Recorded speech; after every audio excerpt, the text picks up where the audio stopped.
Welcome to the Explorers Podcast with Ken Bowen. Here, Ken connects with friends and peers to discuss issues in the world and practices to improve one's biblical perspective.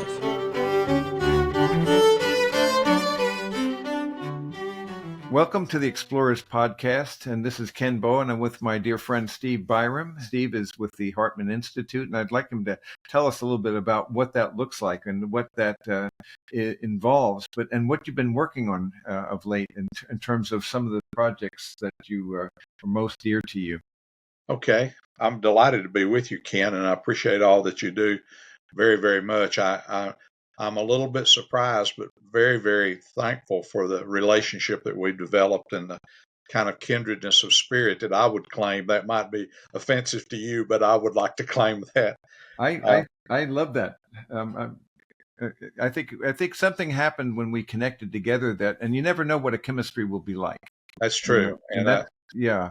But there is something that unites us together because we share a love for the same goods, the same things. And you're an axiologist and involved in the whole idea of what do we regard to be is good in our perspective. Yeah, I think that's very true. And I was really totally surprised when I was a sophomore in college back in the late '60s to learn of this man, Robert Hartman, who I had never heard of in my life, and to learn of this whole arena of philosophy that's called axiology. And basically, Hartman was picking up some threads that had gone back all the way to Plato and had been kind of re-emphasized in the modern world by an English thinker named G.E. Moore. But Hartman became kind of the father figure of modern axiology. And axiology is very simple to understand. It is the belief that if you want to really find out something about someone, or maybe an organization or a church or whatever it might be, look and see what values drive them. Look and see what their value orientations are. And you know, that concept really struck home with me. And so I have spent the rest of my life working with Hartman's work and trying to extend it.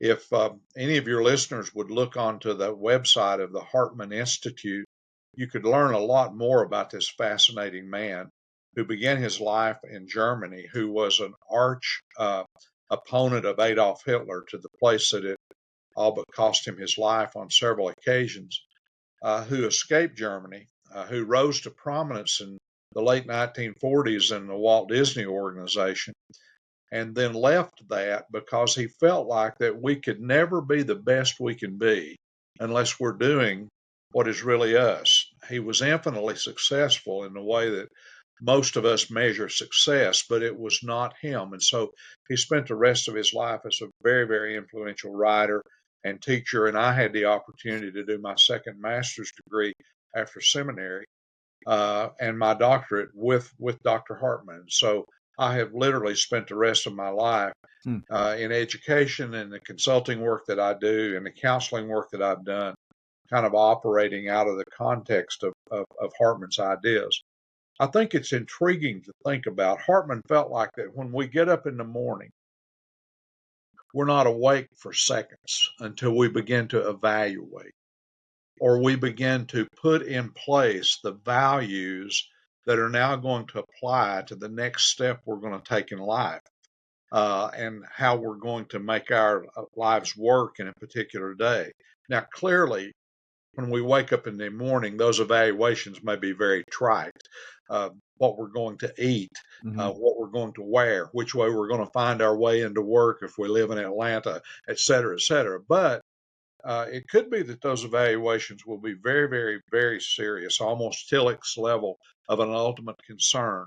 What am I going to do about someone that I love that's sick? What am I going to do about someone I need to kind of bring to accountability in the workplace? What do I need to do in terms of some aspect of my own faith? But the Center for Creative Leadership says that a normal human being will make about 26,000 evaluations a day. And so we start evaluating. That leads us to consideration, contemplation, and the deliberation. That leads us to a set of choices and decisions. and that will ultimately lead us to an action. And so Hartman believed that if you can get into someone's life or the life of an organization, whatever, on the level of their values and what is driving them, then you're going to understand better, even predictively so, about the judgments that somebody's going to make. And then Hartman created in the middle 60s an assessment instrument that I've used hundreds and hundreds of thousands of times in different situations that give you an insight into the propensity, the kind of leaning forward into life that someone's values are going to take them and the judgments that they're going to make. So Yeah. that's kind of what this is all about. Yes, that's a good summary of that understanding, because we're dealing with the quest for the things that are true and good and beautiful. And as Right. we and as you know, I've kind of switched my sequence and made it starting with beauty, because it's the way in which we are immersed in this world that's, even though fallen, it's exquisite in beauty and elegance and complexity and mystery and symmetry and things that transcend our imagination. And I have concluded, Steve, that I can't understand a flower. If I can't understand that, how am I going to understand something even greater? So I realize that through the created order, it draws me to beauty, but through that to mystery, but the world, the beauty of the world.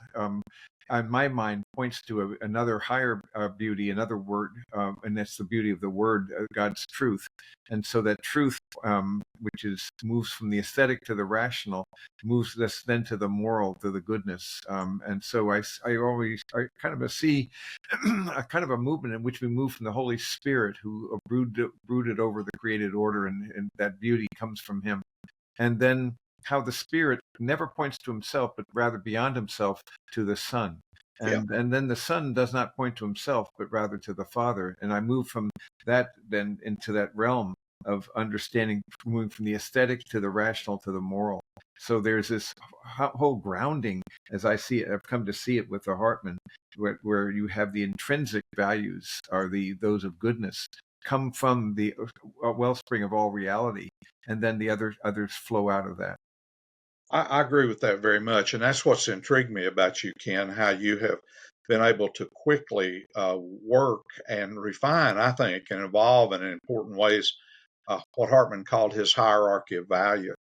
And Hartman believed that on our most basic level of engagement with life, we probably are engaging on a level that's pretty simple and pretty maybe rational.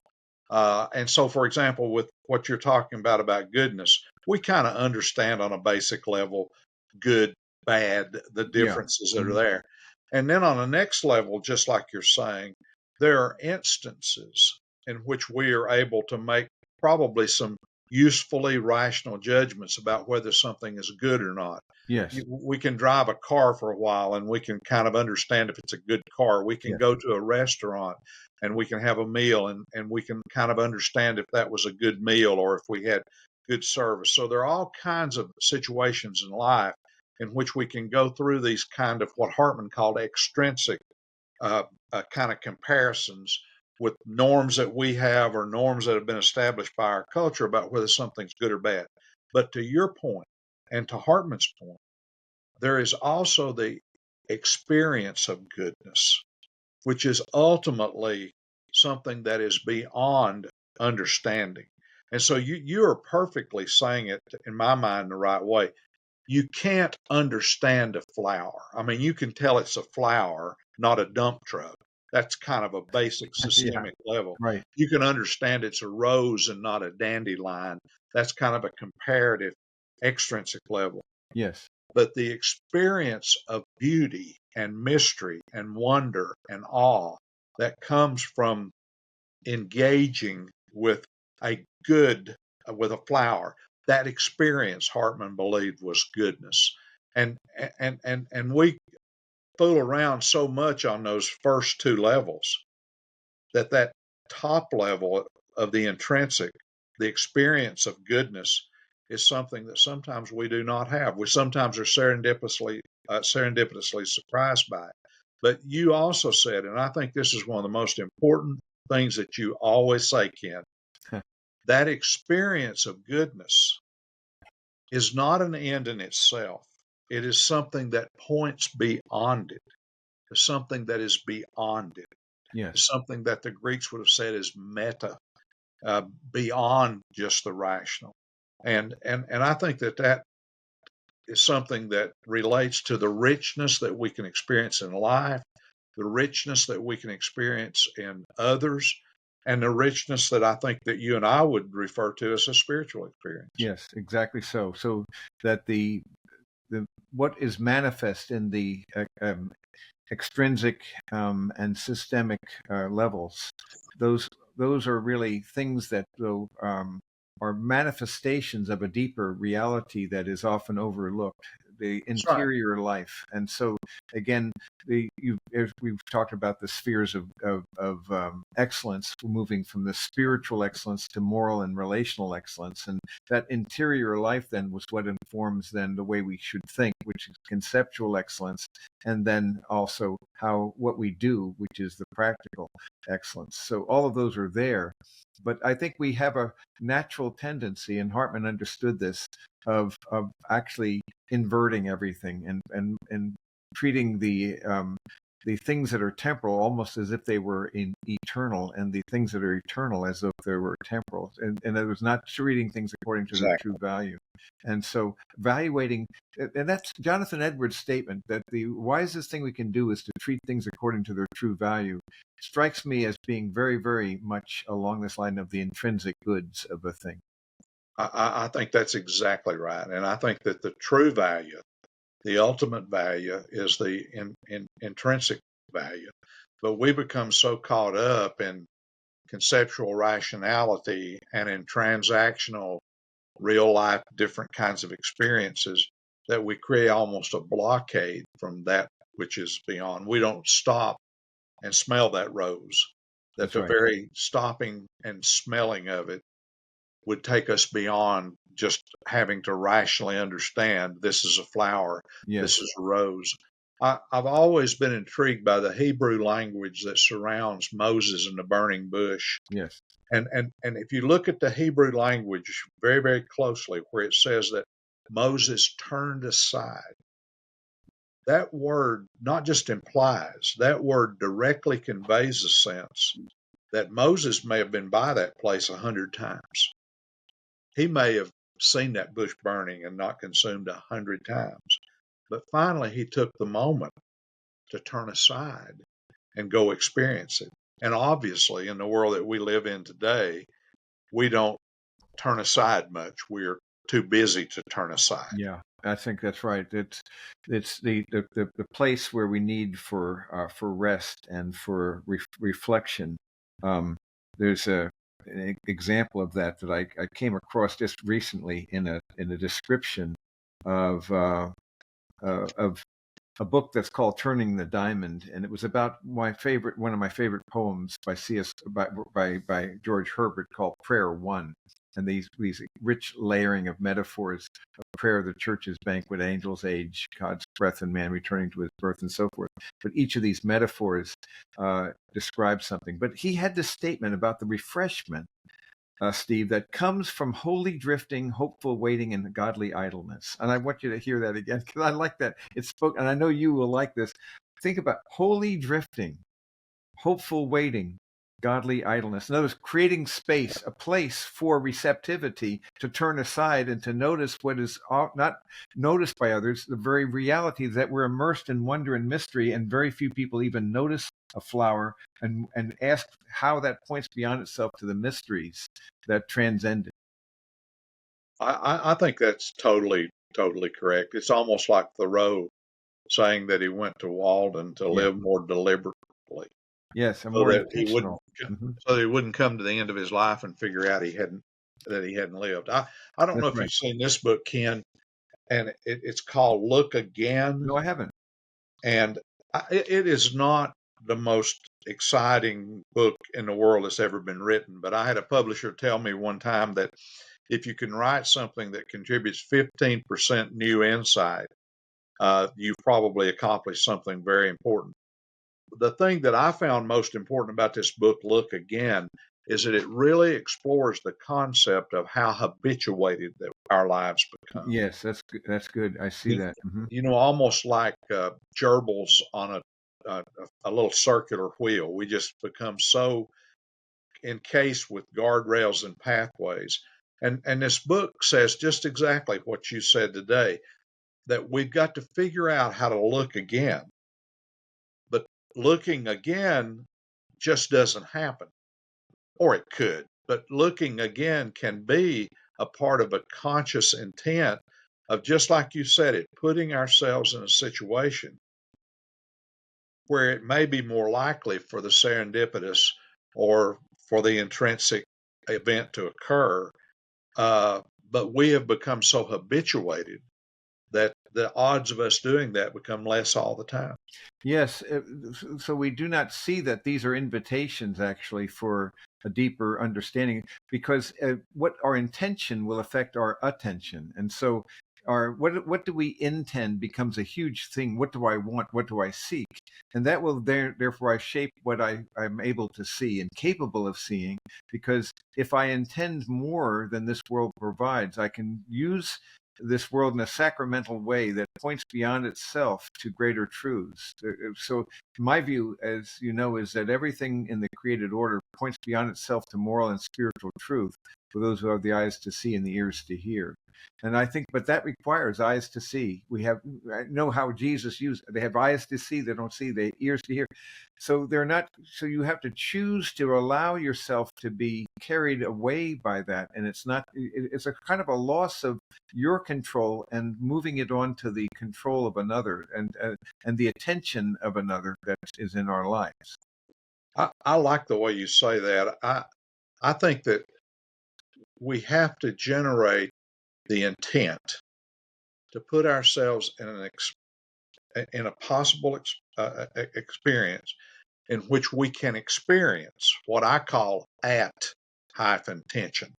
That kind of That's right. tension, for want of a better word, that we feel when we are really at something, when we are really engaged with something, where we've made the transition from our rationality reaching out and grasping the world to the place where now then our rationality is kind of pushed back and we allow the world or some reality of that world to reach out and grasp us. Yes. And I know that's a little bit of metaphorical language, but I also know that most of us at some time in our lives have felt the difference between reaching out and grasping and being grasped by. That's an important distinction, isn't it? You're being grasped by something, but there's a strange sense in which we will grasp that for which we intend. In other words, it seems to me that there is um, a grasping or going beyond what we know we can manage, but to let loose of our illusion that we can control it, but to lay hold of mystery, lay hold of wonder, lay hold of again, to see infinity and eternity in the palm of your hands. Exactly. A world in the that whole idea of heaven in a wild flower and and earth in a grain of sand. Um, that's an amazing concept. It is, but I think we need to remind ourselves that when Blake wrote those words, that he had as an intentional practice of his life getting out and walking the English countryside. And it was in those walks that he To see a goes by world in a grain Tiffin of Avenue. sand and a heaven in a wildflower. That's right. Yeah. He was able to see that because he was looking for that. He was looking through that and finding something. They were mediations of a greater reality that they pointed to, but he was able to see that they're invitations and opened himself up to that. Yeah. They were kind of auguries of innocence. Auguries of And innocence. Yeah. Tillich talked about a brooding below that we have an awareness of.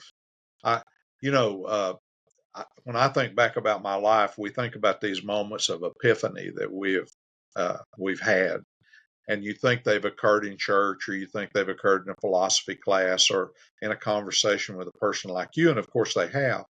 But I recall I must have been, Ken, 32 or 33. I already had all my degrees and was teaching and all that kind of stuff. And I came in here to the house one day and no one was home, which is an unusual experience for me because my wife or my kids will always be at home. Uh-huh. And so I picked up a newspaper back when we had newspapers, and I turned to the sports section, which kind of says something about my value system. And I kind of read through it, but no one was at home. And so I kept reading, and I turned to the outdoor section. And I am not a camper, hunter, fisher. I've done those things, but that's not high on my agenda. But I'd run out of anything to read. And so I started reading this outdoor column by a guy named Tom Chamberlain. I'll Huh. never forget that. Huh. Not, not Søren Kierkegaard, not Robert Hartman, not Plato, Tom Chamberlain, the outdoor writer. And he said, I've gotten a question from one of my readers. And then he quoted the question, why is it that you talk about all the things that are out in the woods, and yet I go out in the woods and never see anything? And I thought, well, that's kind of an interesting question. Yes, it is. And so here's the way the guy answered it. He said, the problem is not that there's an absence of things to see in the woods. The problem is the way that we go through the woods. And Yes. then he made mention of Sherman going through Georgia as a kind of a metaphor. And so I thought, still nobody home. About a mile from my house is a path that goes to a place called Rainbow Falls, which is a pretty popular place where I live. And it was the middle of a Wednesday afternoon. So I just walked over there. I walked back in there maybe a quarter of a mile. I hadn't seen anything. And so there was a little partial clearing, and Heidegger talks about clearings. And I just went over and sat down on the edge of that clearing and leaned back against a tree. In 5 minutes, I began to see squirrels and rabbits. In 10 minutes, here came a family of raccoons.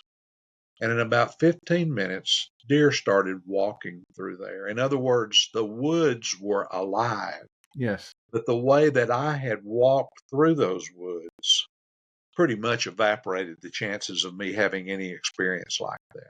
And I think that's true of our lives. I mean, that has become one of the most important, quote unquote, revelations that I've ever experienced. And I know you've had many like that. Yes, those are so rich because suddenly you realize it was there all along, but I did not see it. It's you didn't have the eyes to see, the ears to hear. Yeah. So that the desire to actually open my eyes and let me behold wonderful things from your world and from your word is a lovely invitation to an openness to transcendence and mystery. And as we well know, a lot of people are afraid of mystery and transcendence because it makes them painfully aware of their own lack of control and autonomy. It challenges that autonomous illusion. It does. It really does. Or our perception and assumption of control. Yeah. We have the illusion of control. We never had it. So that's a fascinating way to see that, though. It's understanding what life is meant to be about. So in seeing this idea of having a holy intention and an aspiration and a desire for seeing more, to open ourselves up to more, is a bit of a risk-taking venture, it seems to me. Well, I think it is too, because I think it causes us to have to sometimes set aside our given values, Hartman would say, or our given presumptions and assumptions, and be in that kind of in-between area where we kind of, as Gabriel Vahanian said, wait without idols until those kind of chosen values begin to form and begin to appear. It's kind of like the Bible says, letting go of what's behind us and pushing forward toward that's ahead of us. That sounds easy, and that sounds like that it's just inviting us a trip to an ice cream shop. But leaving behind what's behind us and pressing forward to what's above and beyond us, that's going to put us out on a peninsula, or that's going to put us out on a rope by ourselves sometimes. Yes, it'll move us away from that understanding, and there's a need for a sense of, going back to Blake again, the idea of songs of innocence and songs of experience. When we move from the childishness of, but then we don't attain childlikeness, and so the childlike wonder that you are really capturing in that experience in the woods, where you began to realize that there's a childlike wonder rather than a kind of a control, where you move into that, and it becomes almost a theater of wonder that we haven't even exposed ourselves to before. Well, that's true. Uh, my daughter, who works for me, laughs at me every time I bring up Thomas Harris's "I'm okay, you're okay," Uh-huh. uh, because she thinks that's a little bit pop psychology, and it may be. Yeah. But in fact, in the things Harris had to say about transactional analysis, when he starts talking about the adult child as being the kind of epitome of being able to experience life at its highest, there's a lot to be said for that. Yes, there There's is a a lot to lot be to be said for said that. for that. That's the childlikeness that we're talking about here. A sense of one way I've defined childlikeness is an incapacity of being bored. So you begin to realize you're immersed in wonder and mystery. We just haven't we haven't seen it before. We didn't have the eyes to see. So the great sages, the great prophets, the great saints are the ones who ask those questions, it seems to me, or should be asking those questions of, at the end of the day, where did I come from, and Yeah. who am I, and why am I here, and where am I going? The question of meaning, the question of identity, a question of purpose, a question of hope. Although most people are successful in avoiding those questions for decades, Well, or accepting the easy answers that or give them accepting the easy answer. affirmation from their peers and their cultures. That's right. That's exactly right. I think that, again, I'll mention Paul Tillich. As you well know, Tillich talked about how we have a conditioned language that frames most of the comings and goings of our lives. Yes. That becomes almost the signage of our lives. The conditioned language that we learn from the time when we are children. But Tillich says that once you get to the highest levels that life can allow, there's an unconditional language. But the interesting thing is that if it's an unconditional language, it's going to be a language without words. Yeah. And we're going to quit worrying about having to put everything into words and definitions and explanations. Yes. And when the book of Philippians says, work out your own salvation with fear and trembling, I think that means work your way to a place for what is real and meaningful for you, as opposed to working yourself only to a place where you embrace the theories and the practices that are established by a culture or by a community or by a family that don't end up being really, really much necessarily you at the deepest levels you're talking about. Yes.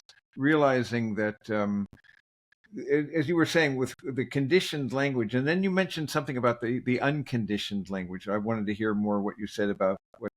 Yeah. Uh, Until it gets a little very complex there, maybe in the same way that we are, but he tries to say by unconditioned language that our language and our rationality has a limitation, Right. and it builds a ceiling over our ability to experience on levels beyond that ceiling. And so an unconditioned language would actually be a non-language. Yeah, It it would goes be beyond words. goes Yeah. beyond Yeah. words. Yes. And so you're dealing with the ineffable, but at the same time is the revelation. So my thinking that the world, God's world, points beyond itself to God's word, and the word became flesh and dwelt among us, and we have this vision in the scriptures of a Trinitarian. Unity and diversity, community of being, a relational community that transcends our grasp, that we can't even begin to understand it in the fullness. Yet there are analogies, and we are bearers of that image because we're spiritual beings. but we're invited into that realm that transcends the ceiling of our own comprehension.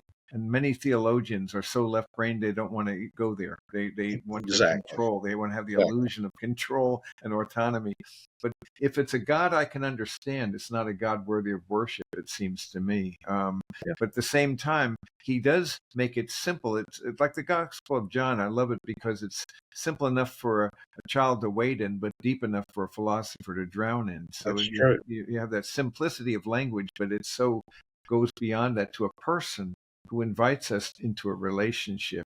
And at the end of the day, we're dealing with now the ineffable dynamic of an unconditioned good, but one who pursues us and woos us and calls us to himself in a deeper and richer way. Well, I mean, I cannot tell you, Ken, how I think you said that so perfectly.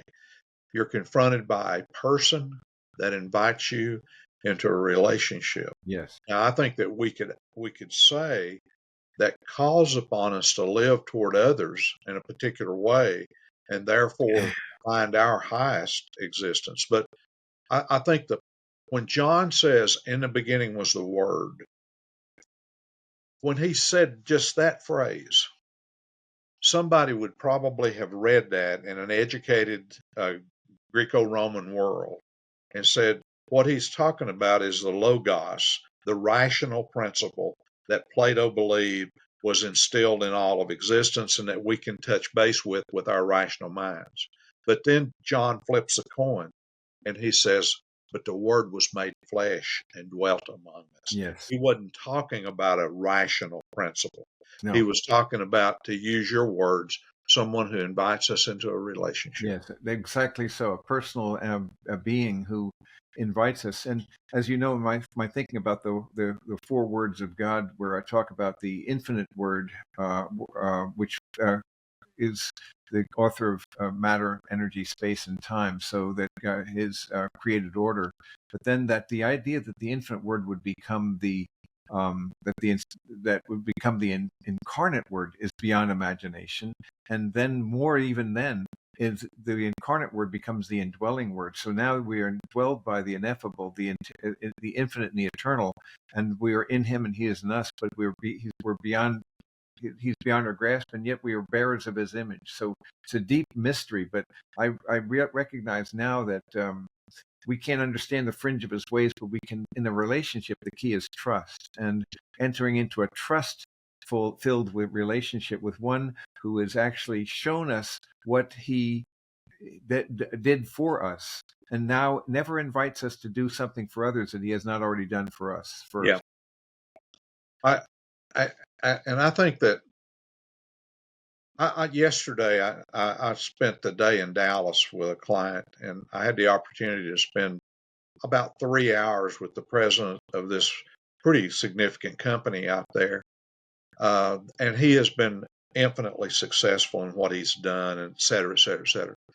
I can promise you, Ken, that a good deal of the time we spent together was his discussing with me the work that he and his wife have done for 30 years in Guatemala to help bring food and medical relief to people who are totally and completely deprived by the ways of this world. And when he would talk about Guatemala, not his infinitely successful business, it was like his face almost shined, like the disciples talk about. Yes. And so I think that the relationship that Jesus calls us to gives us an opportunity to do things for other people that give us an experience of goodness, not just doing good. I mean, clearly what this man and his wife have been doing is good, bringing food to people that don't have it in healthcare. But the experience of goodness that was making his face just glow as he talked about this, I think if we follow that call that rises from this personal relationship, we have the chance to have some of the highest experiences that life can provide. I think you're right. Not only as we're doing something for someone else, but as that doing enlivens us. Yes. In ways that nothing else does. Yeah, there's a reciprocal relationship that begins with the love of God and ends with the love of others, which actually enhances the love of God. And so that that trilogy we've talked about before about loving God completely, as we allow Him to define us rather than the world rather, when His Word defines us rather than the world, which takes a great deal of trust to believe what He says is true. And as we do that, then we are become secure, significant, and satisfied enough so that we can become other-centered. So loving God completely ourselves correctly then empowers us to love others compassionately, because we're approaching relationships out of the overflow rather than the deficiency modality. But then in doing that, we're allowing Him to love them in us and through us as us, so that it's not just passivity, but a mutuality where Christ in you, the hope of glory, is loving them and serving them, but He's doing it in through your personality, and then that enhances your intimacy with the Father. So it's a virtually reciprocating process of reinforcement, which I think is an astonishing thought. I do too. And your whole idea of overflowing, I mean, I think that's what the word fulfillment, to fill full, your cup running over, I think that's exactly what that means. There you go. Yeah. So it's like an artesian well. And then it's not us trying to manufacture it, but rather we become agents or conduits of the grace of the infinite. Well, and that's when we're at our best. Our best. And we make our best judgments. And best is clearly an axiological, there we go, value-centric word. Keeps going right back to that heart of all things. Yeah. The goodness that spoke all beauty and truth into the world. You see, it's wonderful. Well, I just wish that people could hear more of what you have to explain, because I think that, we certainly have created, since the Enlightenment, a world that honors rationality above all things. And it's given us a lot of convenience devices. But now we're really worried about maybe what it's given us that we weren't planning on, everything from climate crisis to artificial intelligence. Yes. But, Ken, when I was a college dean, when I started, I had 50% of a college curriculum under my power. Arts and humanities, all of that sort of thing. Social sciences, all that sort of thing. But by the time I had finished 22 years, I had 15% of the control of the curriculum. Now, I was lucky because the college had grown exponentially, so it wasn't like I was laying off teachers or anything. But what I'm trying to say is that STEM had taken over so much. And I'm not a Luddite. I'm all for STEM. Sure. We need science, technology, engineering, and math. But if we relegate to a college curriculum 15% of the exposures that students are going to get, that may have caused them to search and explore and try to become more self-aware and understand who they are in a world of other human beings, then we have not done ourselves any favor. No, it's to kind of degrade people into agents and instruments, utility, and it's kind of a utilitarian nexus that occurs, so that those uses become the definitive measure of the value of a relationship, rather than their intrinsic good that they bring to the table as bearers of the Imago Dei. And so, as eternal beings having this temporal experience, it's a totally different mindset. It's a different worldview. And it comes down to worldviews as the end, and also this understanding of really being open to wonder and mystery and grace, which is countercultural and often counterintuitive, but nevertheless, it is what we're called to do. And if we're not open to the unique wonder of watching, like I am out my window right now, the rain from last night and this morning still kind of glistening in the sun and dropping off these trees.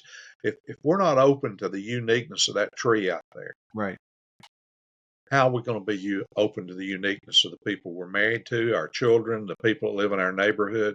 It'll all become, unfortunately, as Ayn Rand so famously articulated, it'll become a "what have you done for me lately?" functionality, transactional world. Yes. And if I can't see the uniqueness of the beauty of that tree, which has been out there longer than I've been alive and been dropping raindrops off its leaves longer than I've been alive, but if I can't be awake to the aletheia, the unveiling, the truth of that tree, how am I going to be awake to the unveiling that could occur in Kenboa? Yes. Or how could I be awake to the unveiling that could occur in me? Yes. Yes. Having an appetite for the transcendent, for the mysterious, for the luminous, becomes it's so against the grain of our culture, as you rightly say. The world defines us by what you do. So what have you done for me lately? Yeah. The word defines us by who we are, and then who we are should shape what we do.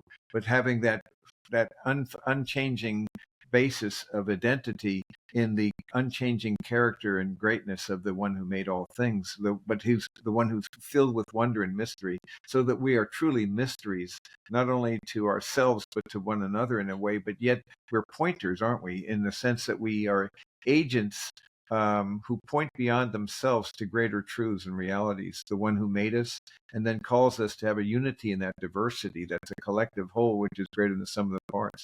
And I think that's what we've been talking about all along, is the idea of a mutual enhancement with one another, because we can't go it alone. Well, I think that's very true, and a rising of the value of our lives in general, in the world, and with each other. Yes. I love the way, Ken, that you reference back in a lot of conversations that we've had to this whole concept of Trinity.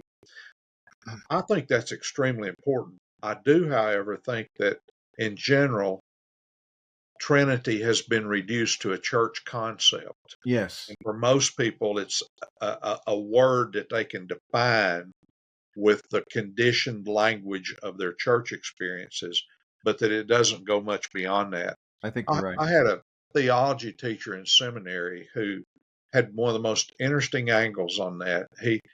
And I'm not saying that I totally agree with this, and I don't think you would either, but a very interesting angle. He said, Jesus never used the word Trinity. And if you look it up in a Bible in a lexicon, you're not going to find that word being a major theme in the Bible. Yeah. And then this guy said that in his study of church history, that early on, there were important church fathers or church leaders who felt like that faith had lost its mystery. It had become a functional, transactional thing. You belong to this church, you belong to this group, you went through these rites, you went through these rituals, you said that you believed these certain ideas, and then you become part of the group. And he said at that point that there was a starting to talk about Trinity, because there was the realization, or at least the hope, that something was being introduced into the conversation that was going to be so mysterious, a triune 3-in-1, that was going to be so mysterious that it might draw people more back to the mystery end of faith than to the conceptual ecclesiastical practice end of faith. Now, I don't go all the way down the line. I'm with you, but I see that there's a point that he's making that's valid. And while the word Trinity is not used, nevertheless, we see when you have the idea of that there's that God is one and three, the idea of three each is fully God, and yet they're not each other, but each one is co-eternal, co-equal, and yet at the same time, each is fully God, but they're not each other. That's a mystery that goes beyond. But for love to exist, there must be more than one person. And then that mystery that you have a society of being, a community of being that transcends our understanding. And that's really what I think prompted me to write my very first book, which was called God I Don't Understand. And one of the chapters is the Trinity, and the other divine sovereignty, human response, and all the other mysteries of space and time. I revel in that because I realize that that if it truly is a word from God, it ought to have things that transcend the ceiling of our own comprehension. But the theologian's task has often been trying to reduce mystery into some comprehensible, Absolutely. graspable understanding that suits our categories, for which there is no it's not an either or, but it's an either or rather than a both and. Absolutely. And so they don't want mystery because they lose control, and they want to control the sacraments, they want to control grace, they want to control the experience. But you can't control the uncontrollable. And so by pointing them beyond to the reveling in the mysterious three in one, then that mystery provides a unity and diversity that transcends any of us, and then I opens agree us with that. up to the wonder that he's made all things. So I think you're quite right, though. It's a Well, I agree with that so much, and and then when you talk about it, you're once again creating what I tried to draw attention to a while ago, and what I really deeply admire in your work. Your work is not an attempt to push things into a box of definition. Your work is appointing, appointing, appointing, almost like pointing you to, said, alluring yes, beyond. yes, Uh, uh, but pointing it's to not, that, yeah, pointing to that rich and profound mystery, the burning bush again, yeah. pointing to those things we can't even begin to understand. And so you're quite right about that. My wife, who is a very very good person, she's the best person I've ever known, and I mean that very seriously. Uh, she'll go to church, but she'll be very honest about her going to church. And very seldom will she talk about going to church in terms of the words of the preacher. She'll talk about sitting in that church in the quiet, listening to the organ music, and especially watching the sun come through this magnificent stained glass window that's in the church where we attend. It's that experience more than the defining, explaining, wording experience that becomes significant to her. Yes, yeah, Now, do we need explanation? Of course we do. Do we need definition? But what happens is, and this is, you asked me what I've been working on lately. What happens so often is something that you think about the concept. What happens so often is a value capture. In other words, we narrow the field of what's important and what we value, and we can relate to that. yes, But we miss out on subtlety and nuance that is beyond that narrowed frame of reference that we put there.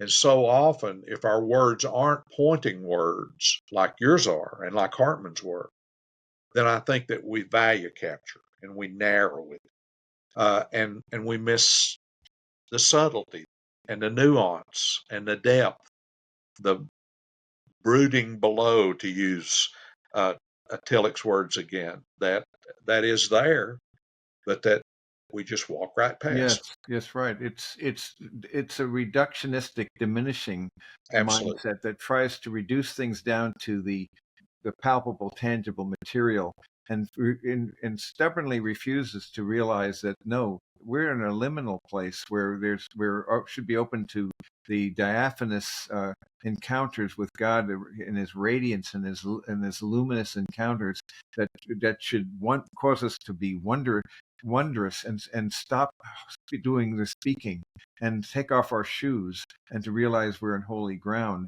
and to recognize the signs of his presence and to see that points us to the ineffable wonders of one who made all things, who is the ultimate personal, the tripersonal being, who transcends the ceilings of my comprehension. And it's a both and, not an either or. And yet he is in me and I am he in him. So that just as your relationship with your wife becomes a kind of a Trinitarian union in diversity because you complete each other, and they have a stereoscopy of spirit whereby you see things in one way, she sees in another, but combined together, you have a depth of field, a third dimension. So all of those are, in my mind, derivative of that Trinitarian Yeah. ultimate. And become a really significant way of trying to talk about it without putting limitations around it. Yes. And I think that if we think about where we are at any one time and the interpretations that we have at any one time being an expression of the unique beliefs and sensibilities that we've come to, they aren't absolute, because for most of us, we will grow and modify and change as we move along. But if we can get beyond the absolutism of our own interpretations, our own searching, then maybe that will make us less judgmental and less egregious and aggressive toward the interpretations of others that may be different than us, which Yeah. obviously is a huge problem in our world today. Yes. We can speak the truth. We want to have truth, but we want to speak it in love and be also capable of hearing the insights, because it's very difficult for a person to be completely wrong. That's right. To get a perfect 0 on a 100 question true false exam, to get a perfect 0 is as hard as to get a perfect 100. Hey man, I'm gonna write that down. It's almost impossible for somebody to be totally wrong. Almost impossible. You see, that's even if you had some monkeys throwing darts at a board, and it's yes or no, you'd have a median of 50, and it was basically a bell curve. So it's if a person's that wrong, I'd be really suspicious. Yeah. Well, I tell you what, I was in Cairo, and this has been 30 something years ago, and the people I was speaking to had a driver for me, and I don't want to say that in a presumptuous way. I think that was kind of the Uber of that world. But the guy and I talked for 2 or 3 days. He was a Muslim, and his English was perfect. And finally, one day, he said, we were talking about the day. He said, I get up every morning. I have breakfast with my wife and my 2 daughters. And then I pray that at the end of the day, we will be able to have dinner again together.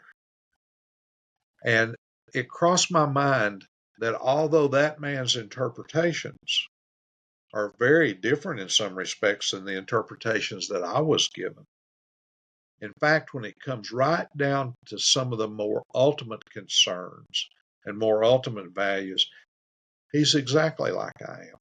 Because I want to say, when I go out here today, that I'll come back tonight and still be able to share this world with my wife or It's a my good word. children. Yeah.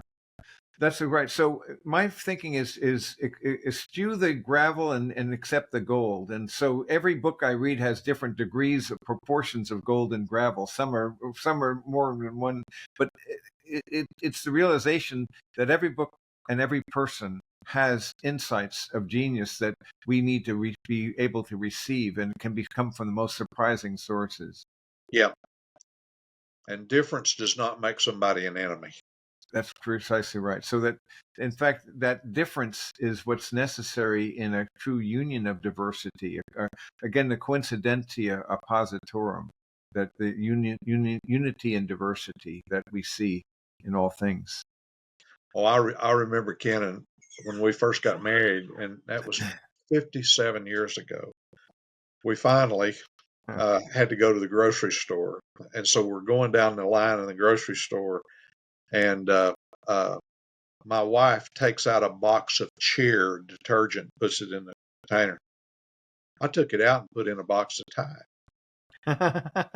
And she said, why did you do that? And I said, well, all my life we've used Tide. She said, well, all my life we've used Cheer. Well, today we use Tide.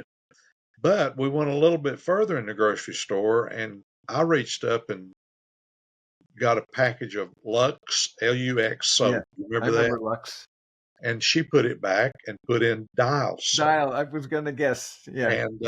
And to this day, we use Dial. So it's kind of a trade-off. Exactly. It's just exactly like you say. We move from the given values, Yeah, which sounds ludicrous, of Tide or Cheer or Lux or Dial, to the chosen value of 2 people building a new unity that has a uniqueness different than what we had in the beginnings. And I Yeah, think that's that's exactly exactly what you're right. trying to draw It's people to. synergistic. The total is greater than the sum of the parts. Exactly. This has been a lovely time with you. It has.